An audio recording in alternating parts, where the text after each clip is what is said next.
Hey, Officer Torres, Englewood Police Department. The reason I stopped you is because we're obviously out here on a call. You circled the block 3 times. Can I ask what's going on? I don't answer questions. Did you pull me over for a legitimate reason, or? Yes, I did. A legitimate reason, because you're acting very suspiciously when we have an investigation underway, and you're continuously circling the block. Did I break the law? No, but I'm telling you why I'm stopping you.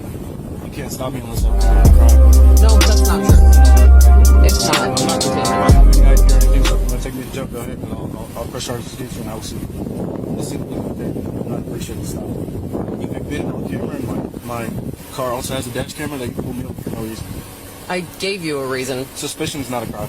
Okay, and again, I don't need to pull you over specifically for a crime. Listen, I don't answer questions. Do what you got to do, but I'm not giving you any. Be on your way then. Can I get the picture? Nope.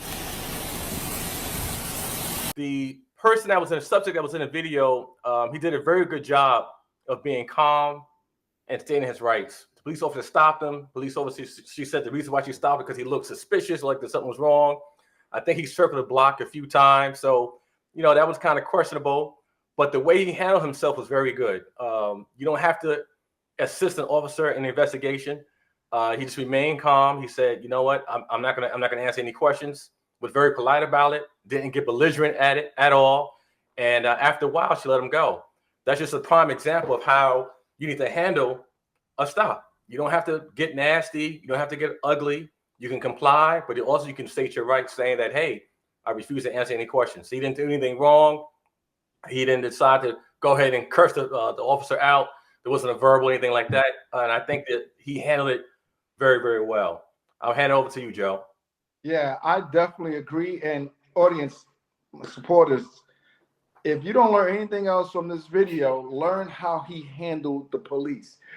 I personally think the officer was dead wrong. It's a stretch to say because you rode around the block without breaking any traffic infractions that I have a right to stop you. They say they're conducting an investigation. Unless they can tie him to that investigation, when it comes down to probable cause, I think a good defense attorney would have a field day with challenging the probable cause here.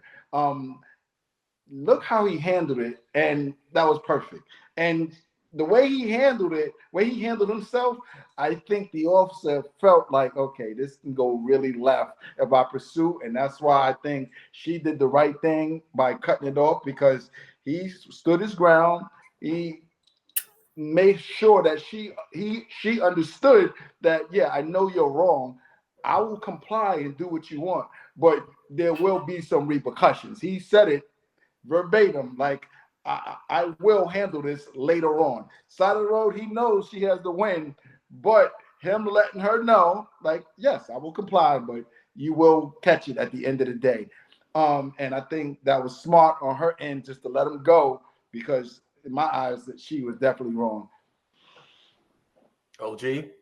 So I'm going to open up with a little bit different take on this. First of all, when you're following somebody and there's some suspicion involved, the first thing you do is run a tag. Who is this guy? And when you walk up on him and you call him by his name, that's going to establish a relationship right away, because he's going to know that you ran his tag and you got his name. I was surprised they didn't ask him for ID, but that's just the way it is. He would have denied it anyway. The other thing is, notice this was the cop's body camera. It wasn't the suspect's camera. It was the cop's body camera. So that lets you know that that's something they put out there, or somebody got access to it. The other side is 3 of them. Now, I'll be honest with you. Somebody should have stayed in the car or by the car, because if he'd have had a gun and he started shooting, all 3 of them are done. And you just got to be careful in that aspect. 2 guys is enough, but 3, somebody should have stayed back as cover. And then last but not least, why you stop him in the first place? Okay, if he's in the neighborhood, he circled the block 2 or 3 times, you can follow him. Or if you got 3 cars, you just sit there on the block and wait for him. That way he knows that you're watching it. Sometimes you gotta play cat and mouse yourself. Especially you don't know what the guy's doing, what he's up to like that. If you have some suspicion, just get behind him and follow him and see where he goes. Matter of fact, you ran his license plate, you know where he lives. Hey, let me let me just get down over to his house and see what time he comes back home.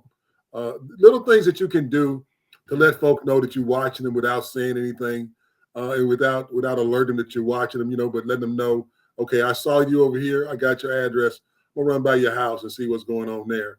And that way you're using the intimidation factor to your advantage, but you're not harassing the guy. You know what I mean? I totally agree. I used to do that all the time, bro. Like, I used to do that all the time where you don't I have got myself. the legality to actually stop somebody. You can just walk up behind them. You can follow them. There's nothing wrong with you doing exactly what you just described. And I used to use that, like you said, make you feel uncomfortable. Then what you doing? What you doing? I can't walk in the same direction you walk in. I can't drive in the same. Like what? I ain't stop you. I ain't say nothing. Right. You're absolutely right. You got to play the game. All the time. Make somebody Amen. feel uncomfortable. Like, yeah, 100%. You can do it. Yep. Go ahead, Shane. Close it out. We got the time and the tools. Yeah, so we appreciate the perspective, OG. Another, again, as we always say, guys, all the time, do not take your fight on the side of the road. If you do that on the side of the road, you will not win.